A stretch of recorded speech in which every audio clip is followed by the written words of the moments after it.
Hi, I'm Micah Halpern. Thank you for joining me today as I do some thinking out loud. Our first segment is called Background Briefing.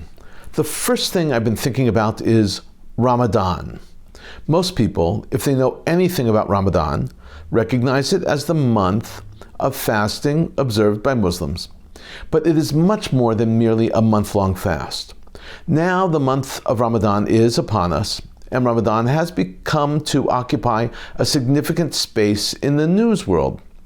It is time to explore its roots, its origins, its intent. Ramadan is the name given to a month in the Muslim calendar. And yes, during that month, Muslims fast during the day and feast each night. The month of Ramadan is intended as a time for introspection, self-improvement, communing with God. During their sermons, imams often preach about these issues and the greatness of God. They also preach about uniting Islam against common enemies like the West and like Jews. Interestingly, while there is no prohibition at all against fighting, about engaging in warfare during the month of Ramadan, several prominent voices, like the President of the United States and others, are calling for a ceasefire between Israel and Hamas as a gesture to Muslims worldwide during Ramadan. Interestingly, as well, is the fact that the concept of a ceasefire does not exist in Islamic tradition. That's why when, let's say, the West speaks of a ceasefire, Hamas and other Muslims speak of a lull. The Arabic word is hudna. And it has spawned an awful joke that goes, what is ceasefire in Arabic? Time to rearm. Not a joke at all. It is the fact that these lulls, these hudna, are, according to Islamic tradition, able to be violated at will, violated at any time. That explains why on October 6, 1973, it was perfectly sanctioned under Islamic law and tradition for those Arab countries surrounding to launch a surprise attack on Israel, the Jewish state, on the holiest day of the Jewish calendar, Yom Kippur. The day that year coincided with the 10th day of, you guessed it, Ramadan. Throughout history, Muslims have fought numerous battles during Ramadan. Many were fought because it was Ramadan. The Battle of Badr is spoken about in the Quran. Badr was the very first battle raised by Muslims. Before Badr, there were only small fights. After the Battle of Badr, Muslims gained a reputation as a powerful emerging nation in the Arab world. Next came the Battle of Makkah. During this battle, the Prophet Muhammad and his army entered Makkah and destroyed all the idols there, and in the surrounding region also. That battle took place on the 20th of Ramadan. Other battles ensued. Tabuk, fought during Ramadan in the year 630, can best be described as a strategy of intimidation. Muhammad and 30,000 soldiers marched towards Tabuk to battle what they thought was an invading Byzantine army. Turns out that Tabuk was an expedition, not actually a battle, and there were only rumors that the Byzantine army was advancing. When Muhammad heard this, he launched a massive march to stop them. In the end, the Byzantines never arrived. But this massive march illustrated Muhammad's intentions of securing Muslim lands, especially the trade route between Mecca and Medina. Fast forward to July 4th, 1187. July 4th, 1187. On that day, which coincided with Ramadan, the Crusaders fell to the Muslims at the Horns of Hittim. The Battle of Hittim, led by Saladin, changed the entire momentum against the Crusaders. It was the battle which turned the tide, forcing the Crusaders out of the Holy Land. At Hittim, Saladin led 30,000 forces against the Crusader force of 20,000. Within 3 months of Hittim, Saladin and the Muslims defeated the Crusaders and conquered Jerusalem. There are literally hundreds more examples of Muslims fighting and attacking during the month of Ramadan. It is a total misunderstanding of Islamic tradition and history to imagine that the month of Ramadan is a month of peace. It never was a month of peace, and it is now not a month of peace. In the Quran, Ramadan is actually a synonym for God. It is understood to refer to the month of Ramadan only when the entire expression, the month of Ramadan, is used. To think that in the year 2024, a ceasefire during Ramadan is a good idea or a sign of respect is a mistaken understanding of Islam. It is gross misunderstanding of Islamic laws, tradition, history, and ideology, as I proved through some of the examples I gave. I mentioned earlier that the word most often used for ceasefire is hudna in Arabic and in the Quran. But there are other words, better words even, I believe, for Hamas's intentions. The one possibility is the word tahida, which is a temporary halt in fighting. This might be what Hamas is looking for, but I believe Hamas's goal is actually what's called Hudaybiyah. Hudaybiyah is a 10-year pause. As mentioned in the Quran, it received its name in 628, the year 628, after a treaty between Muhammad and the Jewish tribes living in Hudaybiyah was abrogated. The 10-year treaty was abrogated only after 3 years, when Muhammad gained enough strength to massacre the Jews living in Hudaybiyah. The Islamic Encyclopedia mentions Hudaybiyah, the treaty, the ultimate hudna, it calls it. In fact, Yasser Arafat referred to the Oslo Accords as a hudna. This is what the Islamic Encyclopedia says about Hudaybiyah. The Hudaybiyah Treaty, concluded by Prophet Muhammad with the unbelievers of Mecca in 628, provided a precedent for the subsequent treaties which the Prophet's successors made with non-Muslims. Muhammad made a hudna with a tribe of Jews back then to give him time to grow his forces, then broke the treaty and wiped them out. Although this treaty was violated within 3 years from the time it was concluded, most jurists concur that the maximum period of peace with the enemy should not exceed 10 years, since it was originally agreed that the Hudaybiyah Treaty should last 10 years. Caveat emptor. Hudna, Hudaybiyah, buyer beware. Ramadan is not what most people think it to be in the West, and Hamas has no interest in the Western world's understanding of ceasefire. Coming up next, Points of View.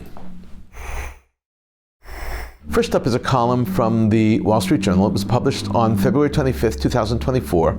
The title of the column is Media-Savvy Murderers of Hamas, subtitled, They live-streamed their attacks on Israel and now exploit the civilians of Gaza.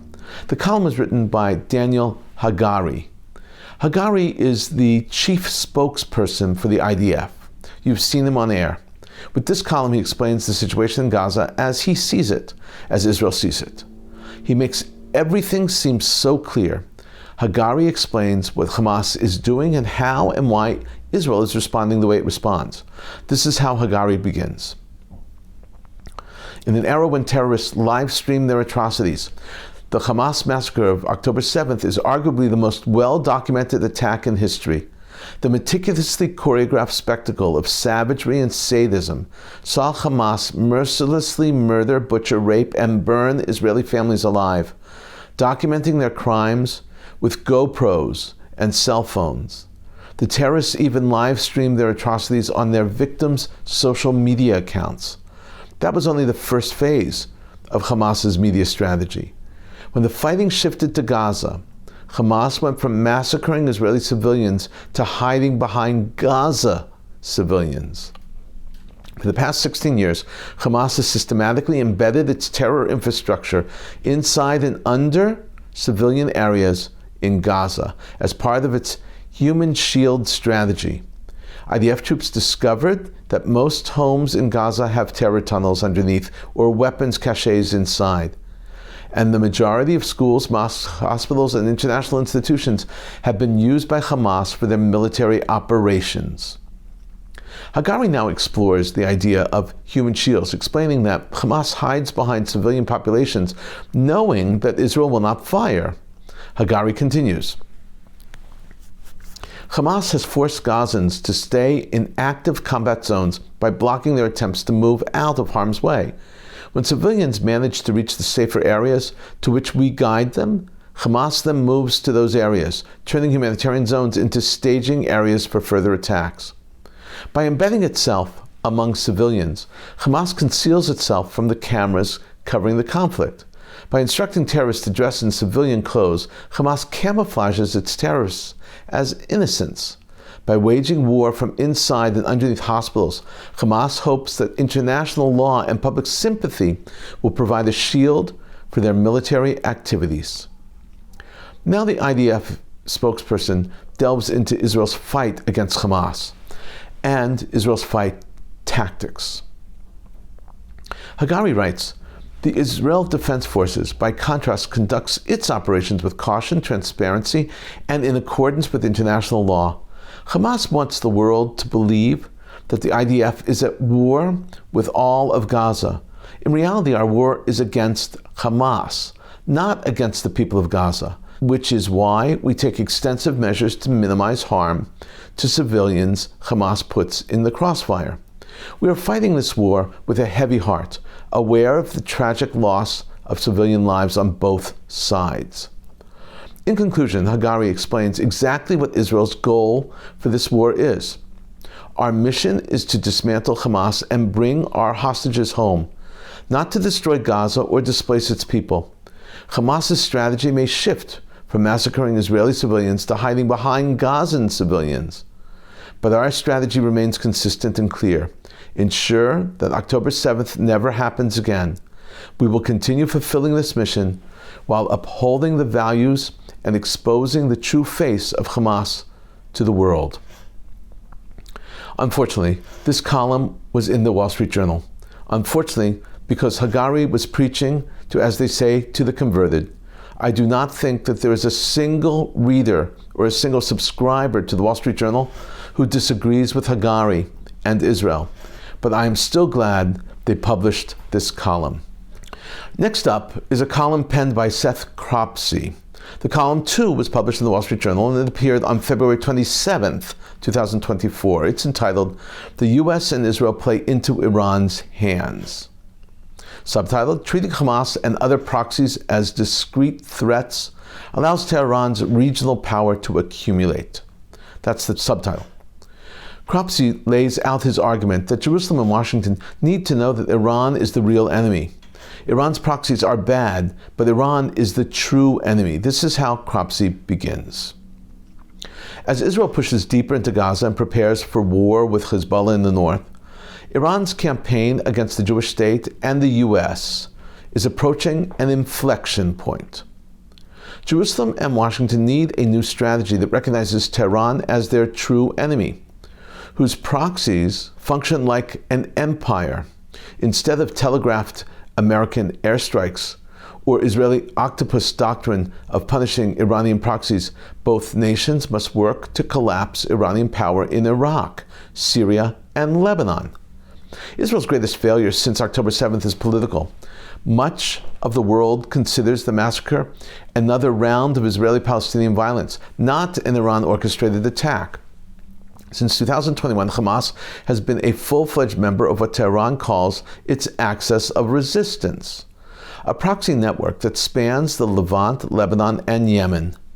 Each proxy has a distinct character, but all are united in their hatred of Israel and the United States. From 2021 on, Hamas, Palestinian Islamic Jihad, and Hezbollah have reportedly planned and coordinated operations jointly from a nerve center in Beirut with direct Iranian Revolutionary Guard supervision. Now the author explains the big mistake that the U.S. made in thinking that there is a distinction between Iran, Hezbollah, and Hamas. The column continues.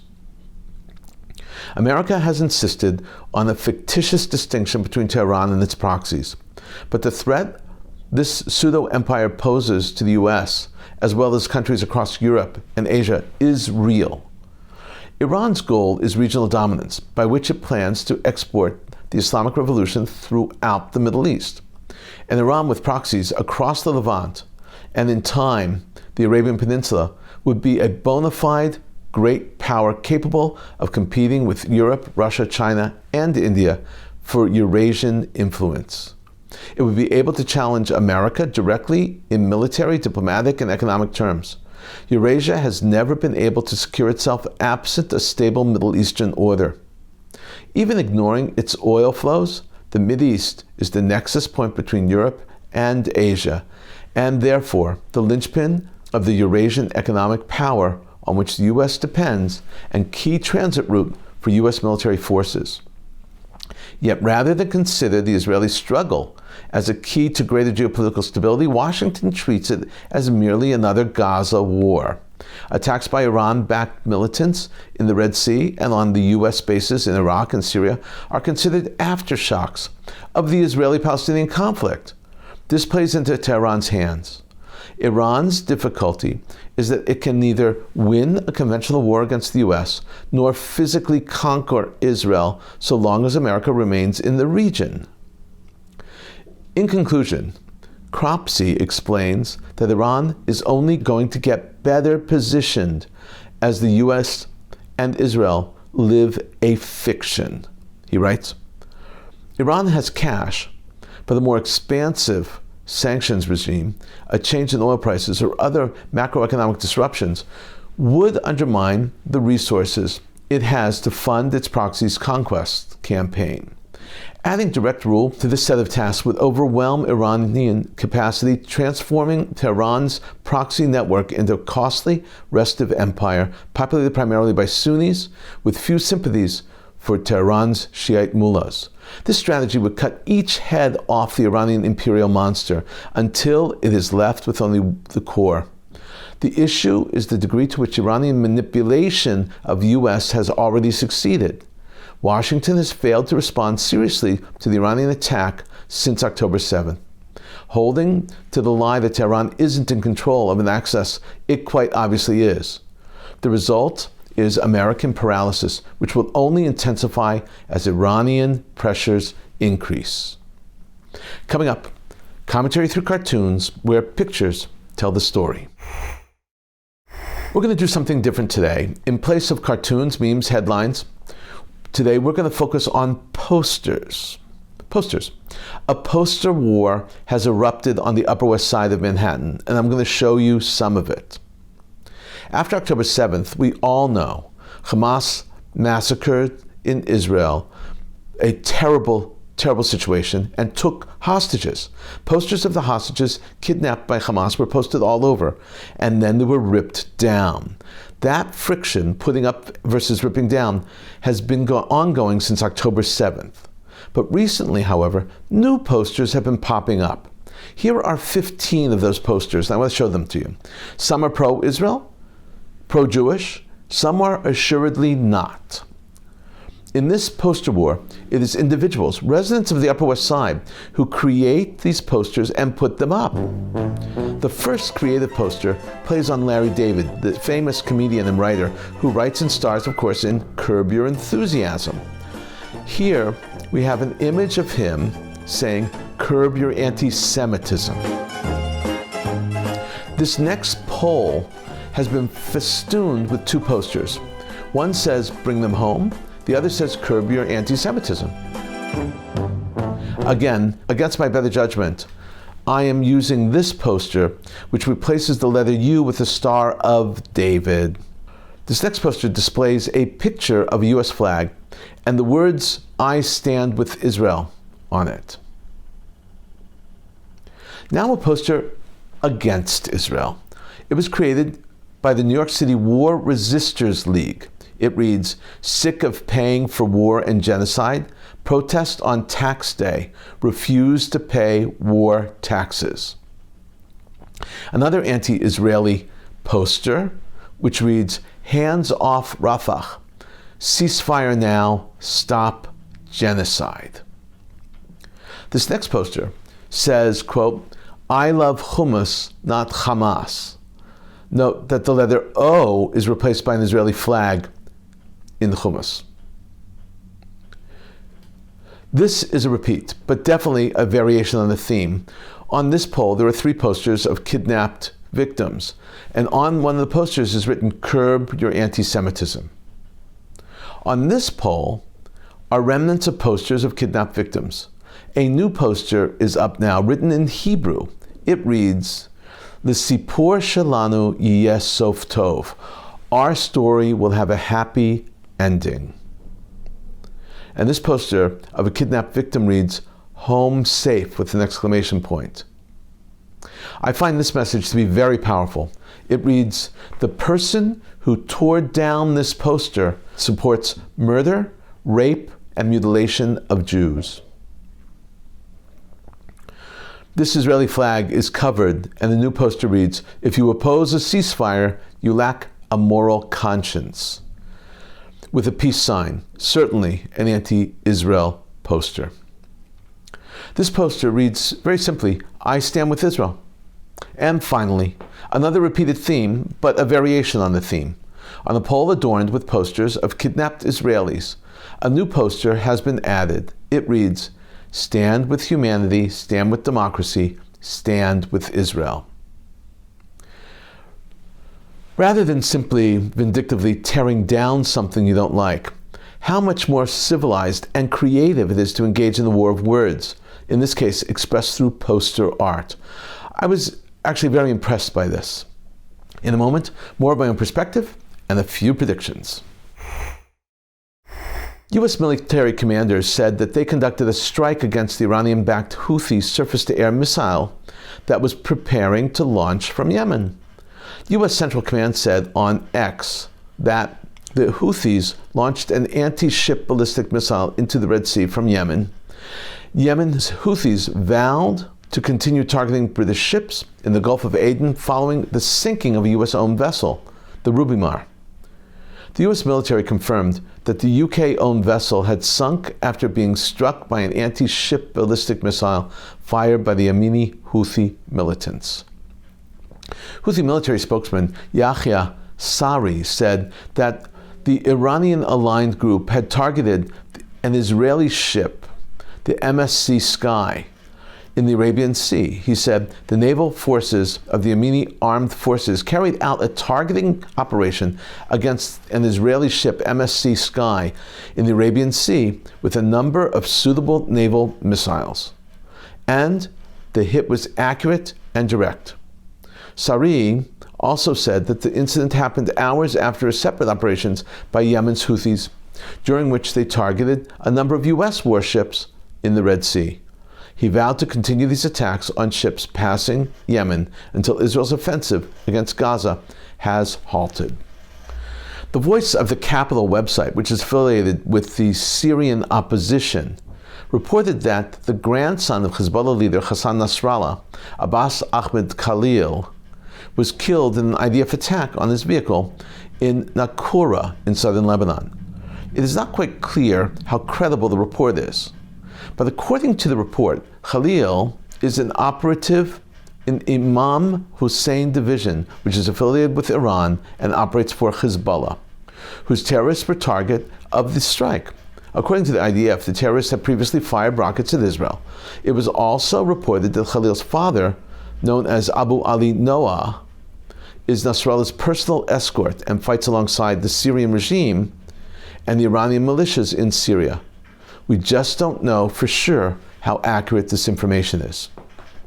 Thousands of pro-Palestinian protesters surrounded the home of Michael Herzog, the Israeli ambassador to the United States. The protests at Herzog's home lasted for hours, as simultaneously other demonstrations were held all over the country. In New York, let's say, at that protest, actress Susan Sarandon spoke to the crowd that was chanting, "From the river to the sea, Palestine will be free." These protests are becoming more and more commonplace. The Shin Bet announced that it had captured a terror cell made up of residents of Hebron area who prepared 100 explosive devices. They learned how to prepare the devices through ISIS instruction videos and planned ISIS-style attacks. The 4 members of the squad who had been indicted told interrogators that they intend to attack IDF forces. We've been thinking out loud about a lot today. Now that you know what I've been thinking, let me know what you're thinking. Email me at micah@jbstv.org. Tweet me at Micah Halpern. Tell me what you think. Before we end, let me leave you with one piquante piece of information. Did you know that much of Army duty, even during wartime, consists of guarding and sitting. Boring stuff. The video you're about to see is entitled, "You've Got to Love Israeli Soldiers." This member of the IDF found a very creative way to occupy himself and break the monotony of guard duty. He's no Gene Kelly, but he is having a great time under very difficult circumstances. We focus a lot of our attention and our energy and support on the South and Gaza. But there are two other important fronts that Israel is operating on. The West Bank is one, and the other is the northern border with Lebanon, where Hezbollah is engaging in a low-intensity war that could explode at any time into a full-blown war. This soldier is in the north.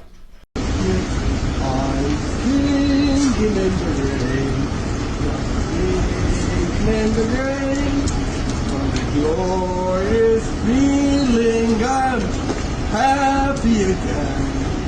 I'm laughing at night, so dark up above. The sun's in my heart, and I'm ready for love. Let the storm clouds chase everyone from the place. Come on with the rain, I've a smile on my face.